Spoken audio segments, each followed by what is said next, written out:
Morning எழுந்திரிச்சோன்னே body condition பார்த்துட்டு ஐசன் பண்ணாலும் முடிவு பண்ணிட்டேன். ஜிம்முக்கு போனேன், போயிட்டு கார்டியோ பண்ணிட்டு வீட்டுக்கு வந்துட்டு ஃபஸ்ட் மீல் சாப்பிட்டேன். நல்லா டேஸ்ட்டாக இருந்துச்சு. சாப்பிட்டு முடிச்சுட்டு செகண்ட் மீலை பேக் பண்ணிட்டு சரி பெங்களூர் கிளம்புறான்னு முடிவு பண்ணிட்டு பேக் பண்ணா என் தங்கச்சி வந்தா. கேட்டால் அதை அட்வைஸ் பண்ணுறாளாமா. அவள் அட்வைஸ் நான் கேட்டு எல்லாத்தையும் பேக் பண்ணிட்டு ஆசீர்வாதெல்லாம் வாங்கிட்டு பஸ் எடுத்துக்கு மாமா கூட கிளம்பிட்டேன்.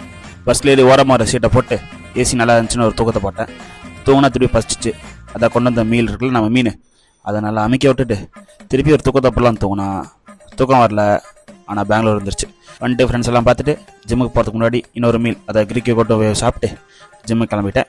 போகிறதுக்கு முன்னாடி ப்ரீ கோட் தேவையில்ல, ஏன்னா கார்ப் 0 ஆகிடுச்சு. ஸோ ஜிம்முக்கு வந்துட்டு இன்றைக்கான சர்க்கியூட் கோட்டை எல்லாத்தையும் பண்ணி முடிச்சுட்டு ஸ்க்ரீனில் ஒன்றா பார்ப்பீங்க. புல்லப்பு, ரோயிங்கு, ஷோல்டர் ப்ரெஸ்ஸு, லேட்டரல் ரைஸு, அதுக்கப்புறம் எதாவது பம்ப் ஆகுதா இல்லைன்னு செக் பண்ணேன். ஓகே ஆகிட்டுருக்கு. லாஸ்ட்டாக ட்ரைசப் கொண்டு பைசப் கொண்டு போட்டு இருக்கிற கார்டியை முடிச்சுட்டு வீட்டுக்கு வந்துட்டு லாஸ்ட் மீலாக வெறும் முட்டைக்கோசையும் போட்டு வறுத்து எடுத்துட்டு, ஏன்னா கார்பில் இல்லை 0 கார்பு, அதையும் சாப்பிட்டு முடிச்சுட்டு இன்றைக்கி நாளாக முடிச்சுக்கிறேன். நாளைக்கு பார்க்கலாம். பை.